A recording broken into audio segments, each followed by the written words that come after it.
Hey, what's happening, guys? Welcome back. So today I got another tutorial for you. Really simple. You just need to have Adobe Premiere Pro or some sort of editing software that allows you to mask certain things out of your shot. I don't know what the heck to call this. I guess it's like a weirdly strange, unique Inception type thing. But what makes it really cool is that we're blending two different scenes, two very different scenes, the ocean and I guess the desert, and putting those two together, kind of mashing it up, kind of gives it this really cool effect. So enough of me talking, let's get right into this tutorial. Alright, so here we go. I got my two shots here. So this was a shot from a drone, the DJI Phantom 3 Professional, and this is the second shot. So keep in mind what you do when you do this, you want to have these sort of shots. So you want to have your first shot kind of pointing in the straight direction, forward direction, and you want to have a nice horizon line. Now your second shot should be from up high, and you want to point your gimbal camera straight down so that you can capture a nice shot of the ocean or whatever you're trying to capture. Okay, so first thing I'm going to do is I'm going to bring the foreground shot, this one here, up one level, and the other shot, the ocean shot, is going to go right below it. Now what you want to do is kind of find the exact frame you want to work with. So I'm going to go to about right there, and I'm just going to drag this out so it clips it, bring it to the front, and I'm going to right click on this first clip. Let me bring it right to the front first. I'm going to right click on this clip and click add frame hold. So what that's going to do is going to lock that shot down.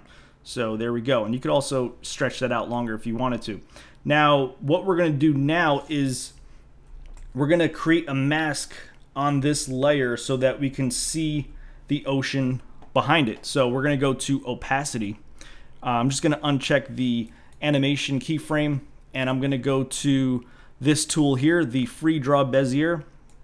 And what we're going to do is mask out this shot. So what I'm going to do is zoom in a little bit and go to the side. Actually, let me fit this.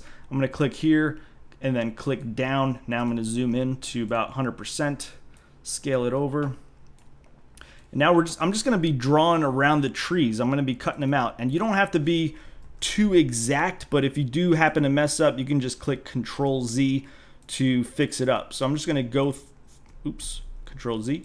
I'm just going to go through here, messed up again, and kind of mask out all these trees, and I'm going to go all the way across. Let's speed this up.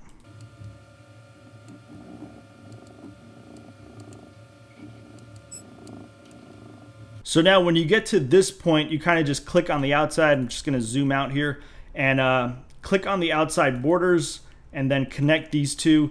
And then you might need to drag this up a little higher so we don't get any of that residue from the other shot. And now what you need to do is on the left here, just click inverted. So we invert that. And now we're gonna work with the ocean shot below. So I'm gonna just take this off so we don't see it. What I wanna do is actually rotate this, because if you notice the ocean is going in the left or the right to left position. So what I'm going to do is rotate this so that it's kind of vertical, going up and down, and bring it up.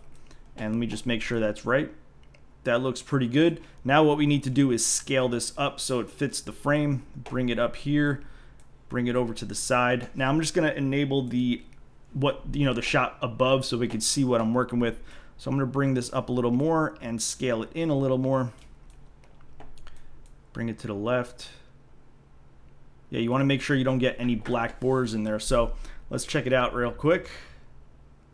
All right, that's looking good.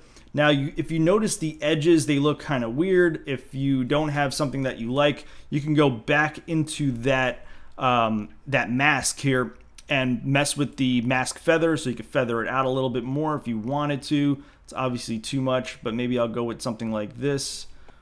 Yeah, that looks good.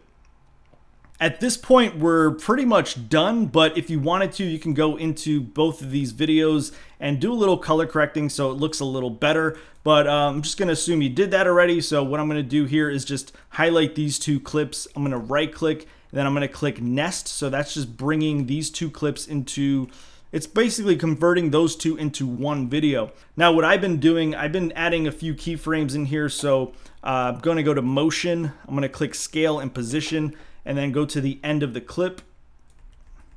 and then I'm gonna scale it into, let's say, 110, and then maybe move it up just a tiny bit so you kind of have like a little bit of motion in there so it's not so plain and boring. But really, you could do whatever you want with it. Now you can use this effect in your vlogs, videos, post it up on Instagram, Twitter, wherever. And recently I've been getting into Instagram stories and kind of messing around with different things that I could do in there to make them a little bit more interesting. So I wanted to ask you guys, would you guys like for me to do a tutorial on how to edit your videos so that you could post them up on Instagram stories? It's not that difficult, it's just that it is a vertical video, so the resolutions are a little bit different. So get this video up to 50 likes, and if you do that, thank you, and I'll do that video in return. But that's it, guys. Thanks for stopping by, and I'll check you out in my next video.